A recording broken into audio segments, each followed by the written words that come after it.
Welcome back to another episode of the Aquademia podcast. I'm your host, Justin Grant. And I'm Maddie Cassidy.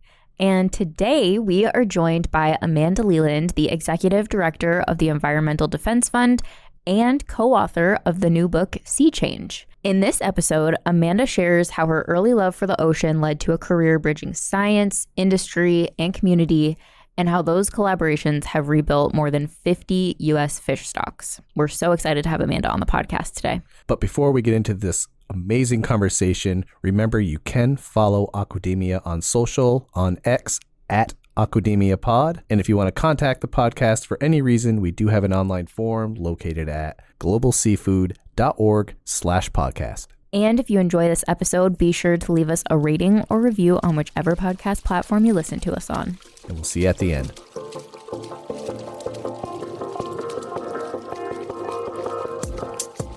Welcome to the Aquademia podcast. Our diet is hurting the environment in myriad ways. I mean, we desperately need to eat more seafood. This is a pioneering industry with a whole lot of people who have really good ideas and a lot of experience and are unafraid. Aquademia is your go-to podcast for a fresh take on all things seafood.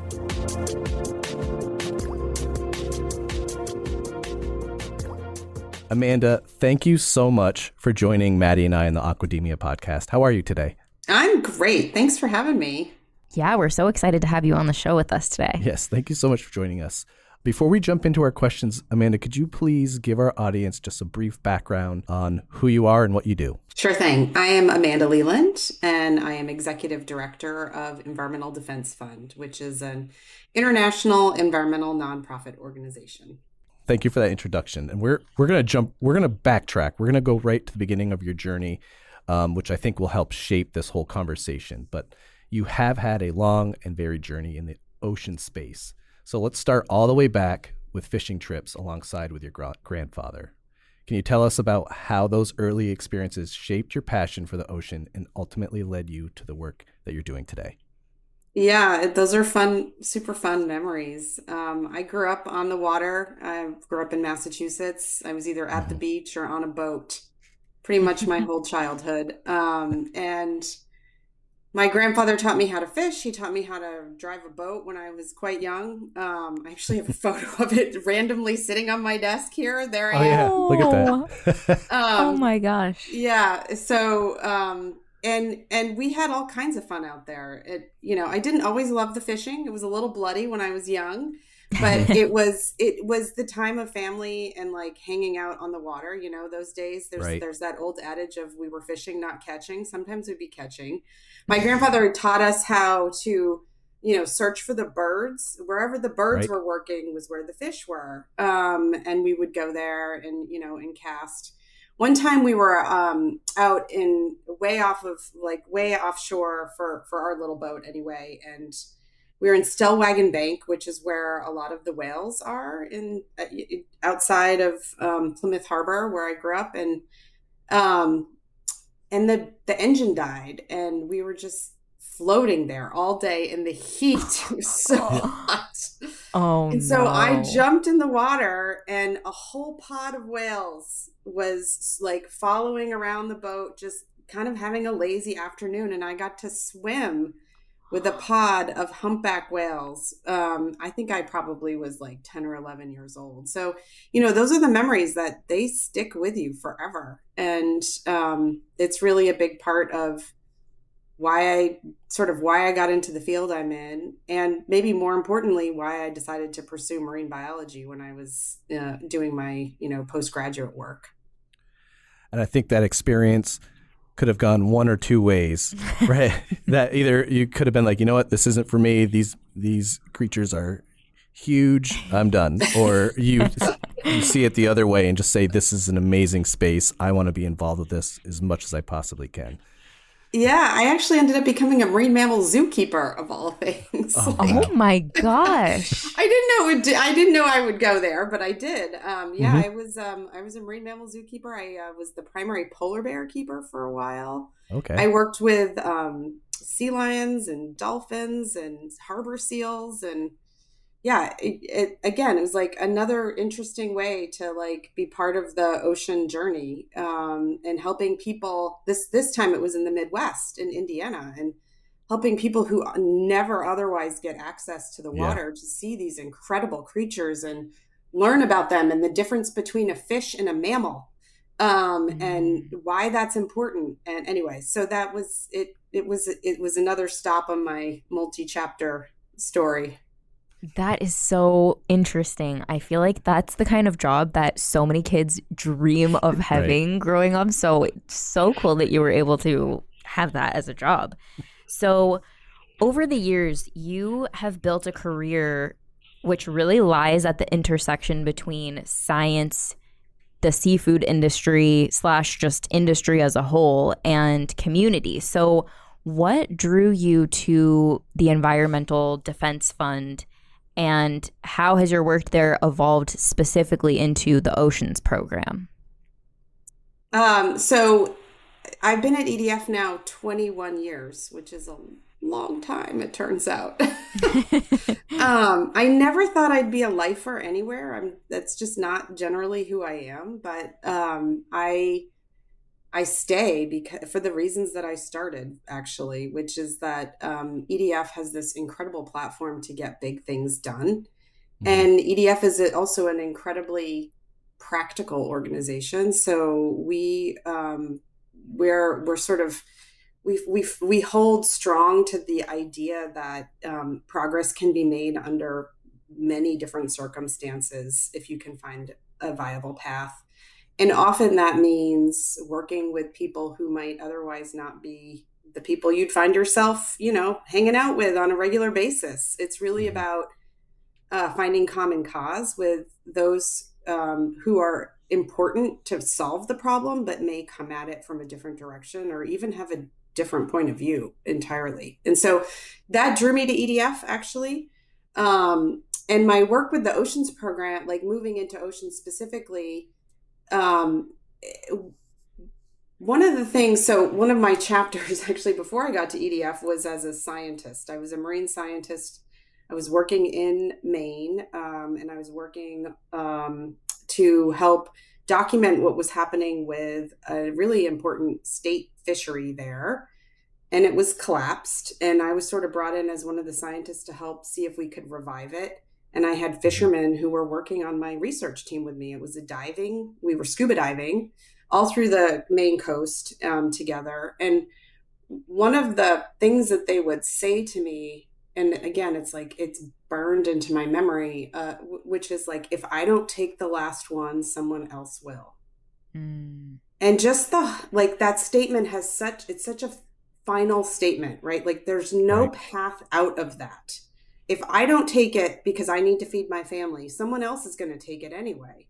And so it's this like incredibly awful downward spiral where you're just racing to get to the last one. And I decided then I didn't want to be a scientist that wrote the epitaph of U.S. fisheries. I wanted to be on the side of helping to solve that fundamental problem.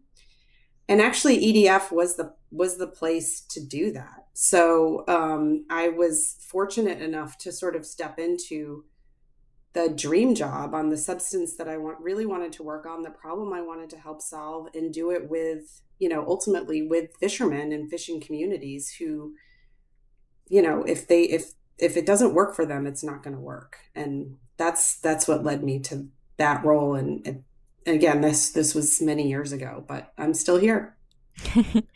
That is such an impactful statement, and it's just a perfect textbook example of the tragedy of the commons in real time.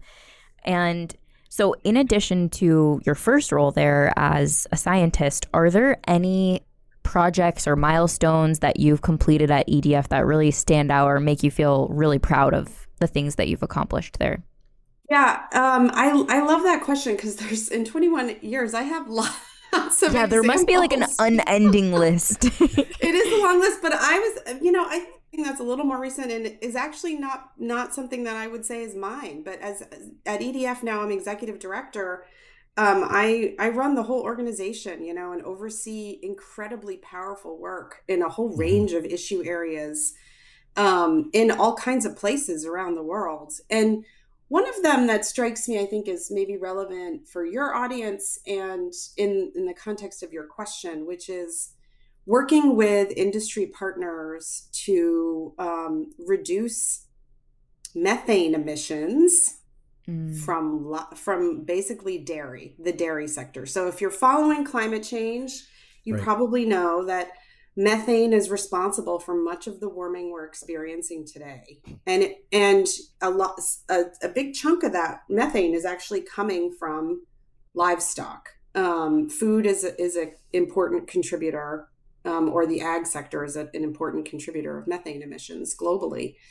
And so dairy is an incredibly important place to make real progress. And EDF has teamed up with big multinational food companies like Starbucks and General Mills and Danone to ensure and work with them to actually, it's not just ensure, it's like problem solve through their whole supply chain, all the way down to the farmer who has the cow, how you can make practical changes that are not going to sacrifice the livelihood and the economic opportunity for farmers, while at the same time addressing this methane emissions challenge that's so important.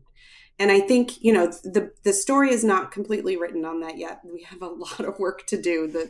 All the solutions are not in, but there's a lot of progress. And I think it really demonstrates that even real progress can be made outside of like government and regulations. And if you can get the incentives right and you can find the financing mechanisms and you can work with willing partners, you can really drive change.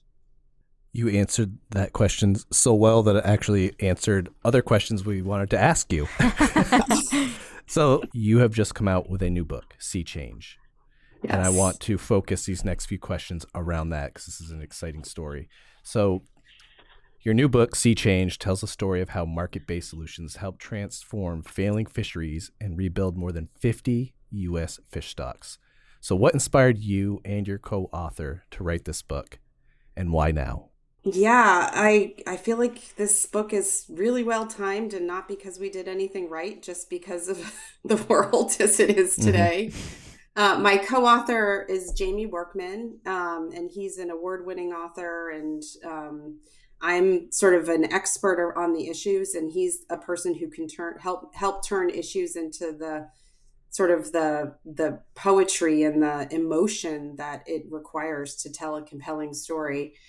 And it's really, it focuses on solving the overfishing crisis in the U.S., and that's what the story is, but it's really more a book about hope. And that was what we wanted, a book that helps people understand that other people are, people share motivations, and humanity, like the shared experience of humanity is really important and it's powerful. And I think sometimes we forget that these days. It sidesteps a lot of stereotypes, and it helps people get past their preconceived notions of what they expect the other person on the other side of the table to say.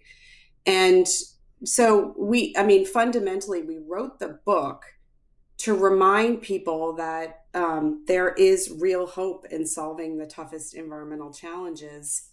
And we can do that in a way that's going to have lasting benefits. And I think that lasting benefits is also a really important part now, where a lot of us in the environmental community see a lot of challenges around us.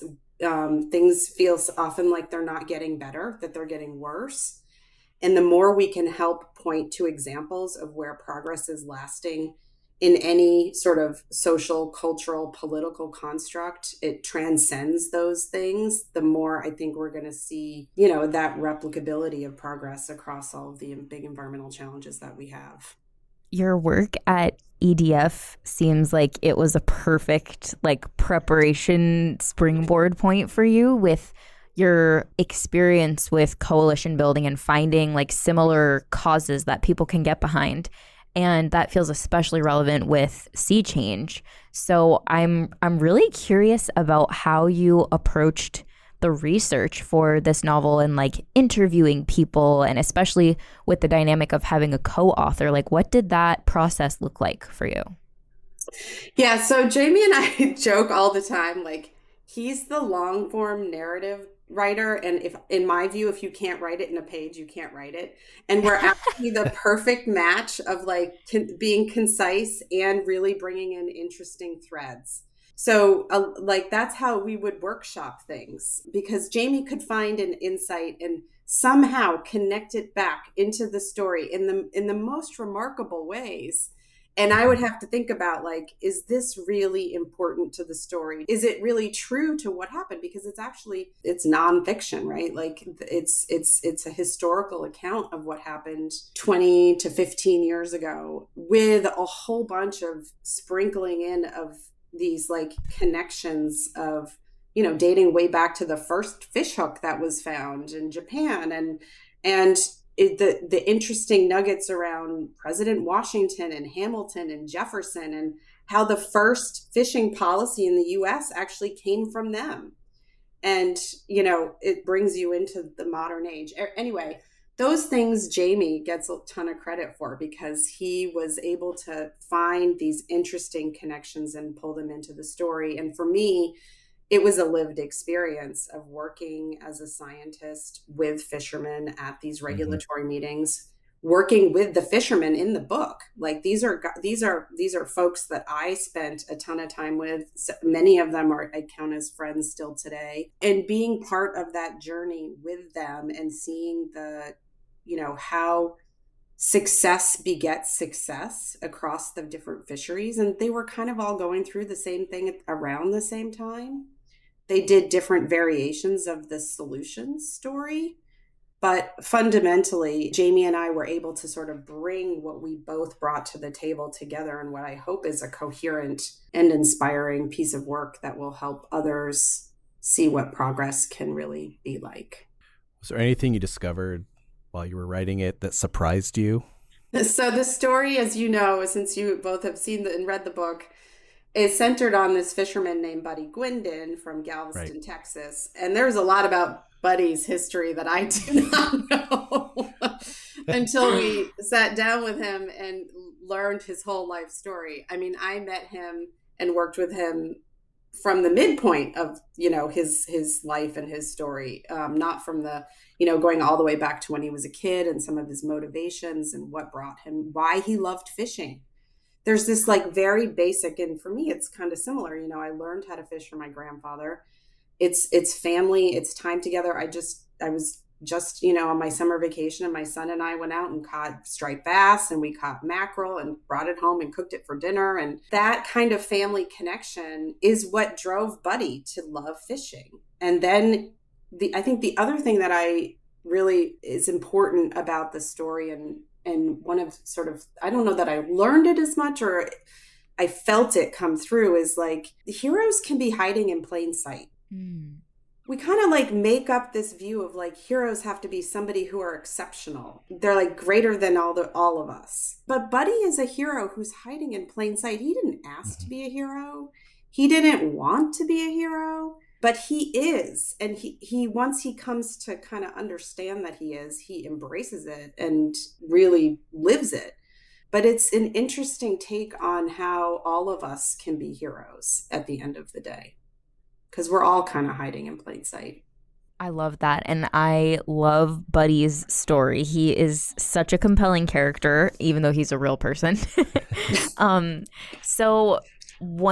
And that leads perfectly into what I wanted to talk about next, which is one of the most powerful threads of the book, Sea Change, is the story of Buddy Gwindon.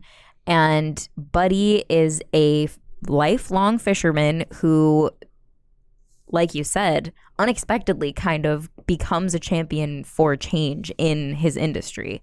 So what about, I'm sure there's so many things, but what about his story stands out to you, and what can readers of the book and listeners of this podcast learn from his story?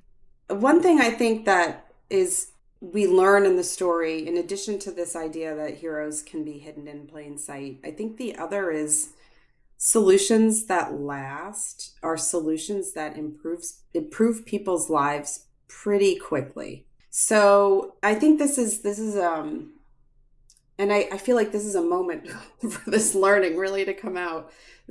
The idea of asking people to make a decision that might feel like they're taking less of something, or they're having to, it's a hard decision for them, or they have to change their pattern or change their behavior in order to help ensure that things will be better tomorrow, right? Like this is the ask that an environmentalist has all the time. And I think it can work, but if you're asking somebody to like take pain today that's going to pay off 10 years down the line, it's not going to work. People are not going to hold out that long. And one of the things you see in the story, which becomes really pronounced in the sort of the moment of when the fishery Buddy is an opponent to this management system that's about to be implemented in his fishery. But then the fishery starts fishing under this new system, and like a day goes by and he's like, wow, interesting. And then another day goes by, and then he realizes that he can actually earn more money. He can do it while rebuilding the resource. He's catching fewer fish and earning more money. Mm-hmm. And he also sees that if he catches fewer fish today, he can actually earn even more money next year. And that sort of almost instantaneous feedback loop is really, it's a big driver and how the fishing communities see the value of this new management approach. And it is effective on a conservation or environmental front. The question always was it going to be effective from an economic perspective? And then it was. And so I think a big takeaway from Buddy's experience, because he was one of the biggest opponents to this new approach and then becomes the biggest champion of it, right, because it worked for him, right? Like it was actually better. Yeah. Is like, that actually is a really good, instead of that downward spiral I talked about when, it was like, if I don't catch the last fish, someone else will, and everybody's just racing to the end. This created an upward spiral, and they could see themselves in a better future. And that fundamental change of motivation shifted everything. And so I think that's another important learning from the story and from Buddy's personal experience in the story. Yeah, I think that what you said about the timing of seeing positive results is so key with environmental issues like this. And it's like you have to catch people while they still have an open mind, while they're still trying something new, because you can form an opinion about something as a human being pretty quickly, and then you're going to look for things that reinforce that opinion. So to have such positive results so quickly, I'm sure that just helps everything and everyone involved. Yeah, I think it's not always obvious what those might be, but I think you can look for them. So looking ahead, what gives you the most hope for the future of healthy oceans and the fishing communities? And how do you hope that this book, Sea Change, will help move that vision forward? I have a lot of hope. I also will say, I need to admit this, I do wake up at night sometimes, with a lot of sweating. I think that's very relatable as an environmentalist. I think most people that care about the environment have night sweats about this. Yeah. I don't want to sound like it's all easy and it's all going to be just fine. I really don't want, because it's not. It's definitely we are in some tough times. At the same time, I think seemingly intractable problems have been solved or largely addressed. Like, and in the case of fisheries, management systems and these reforms that were put in place have led to a platform that's much more adaptable than the one that existed before. And you have highly motivated stakeholders. The fishermen are highly motivated to ensure the success of their fishery. And so there is no question that climate change is bearing down on the oceans. The oceans have taken the brunt of climate change already. Heat absorption is, ginormous. And it's getting harder and harder. And what we're seeing now in the context of climate impacts on the oceans, particularly for fish and seafood, is that as the tropics warm to levels that they've never experienced, the fish are moving poleward or deeper. And so they're in search of cooler waters. And a fish doesn't know if it's in, the US or Canada. It doesn't Correct, know if it's in Canada or Iceland. It doesn't know these things. And so strong fisheries management frameworks that are science-based, which these reforms that are in the book are, and largely what's happened in the United States are much more adaptable and will provide a pathway whereby these moving fish populations are managed for success and sustainability. And so that seems like a pretty wonky answer, I realize, but it has such profound human implications because 3 billion people on the world rely on seafood as a primary source of protein, which I'm sure your listeners are well aware of. Mm-hmm.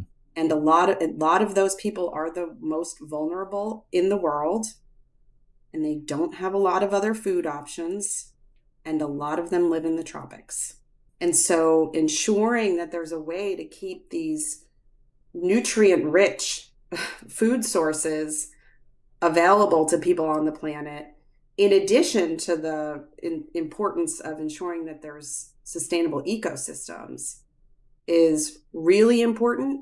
And I think that we're at the best point of history ever to address that problem and have a good outcome because of the management reforms that have taken place. And thanks to people like Buddy, who have led the advocacy and championing of those to spread to other fisheries around the world.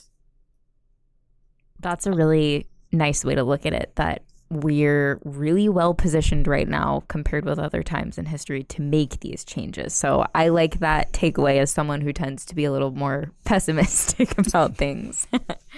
So are there specific actions that you hope that readers can or will take after reading the book? Like what's their homework that they should have after reading? Oh, that's a great question. So I think their homework involves going to this grocery store and buying U.S. seafood. In many cases, the Monterey Bay Aquarium's Seafood Watch program provides great recommendations for seafood that they can buy at the counter. If they have a local dock, go down to the dock and buy off these. This is obviously for your listeners or the readers who are close to a local seafood purveyor, but that's always powerful and really important. And I think the other one is, I'm proud that my kid eats seaweed snacks in his lunch every day. Yes. These are things to celebrate, right? We sort of forget that there's some really easy wins. They're delicious and good for you, and they're really good for the planet. So I think most people associate with the ocean around food. Not everybody. There's a lot of people out there who would just as soon go to the beach and not have fish for dinner, which I get too. But I do think the more we can recognize and value the nutrient-rich food that comes from the oceans, the more we're going to help provide and continue the legacy of people like Buddy and others who are helping to build communities, provide for their families, and help ensure a vibrant ocean for the future. Where can our listeners find and purchase the book? Torrey House is the publisher. TorreyHouse.org. And there's a discount code. So if you go to the website and you put in Buddy, you'll get 20% off. Or you could donate 20% of it to EDF. We're not making any money off of this book, just so everybody's clear. That's great. Yeah. So you could do that, or you can just go to whatever bookstore or online book purveyor. It's all, you can go to Amazon, you can go to wherever, and it's there, and you can pre-order it. It comes out on September 30th. Excellent. And we'll make sure to make it really easy for all of our listeners with those links in the show notes so they can find the book. Speaking of EDF, if listeners want to learn more about the work that you're doing, how can they keep up to date with the current initiatives and projects at the Environmental Defense Fund? EDF.org, the place to be. You can follow us on LinkedIn, Environmental Defense, at Environmental Defense Fund. You can find us on Instagram. You can find us on X, And you can find me. You can also connect socially with me. And my handles are varied, but you can look for Amanda Leland or at AV Leland. Excellent. That was my next question. So Beautiful. perfect.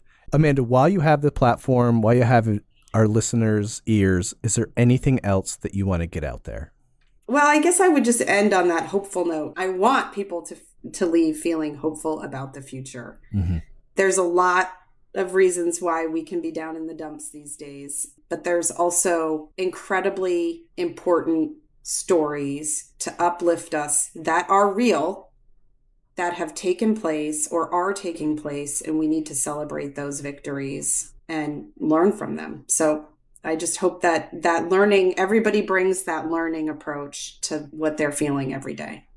I love that. Well, Amanda, Maddie and I really appreciate you sitting down and taking the time to educate us on the book, your history, and we hope that maybe we can get you on again, and because there's a lot of different topics that we could have gone and talked about for a much longer time than we had. But again, thank you very much for taking the time. We appreciate it. It's a real honor to be here. Thank you for having me.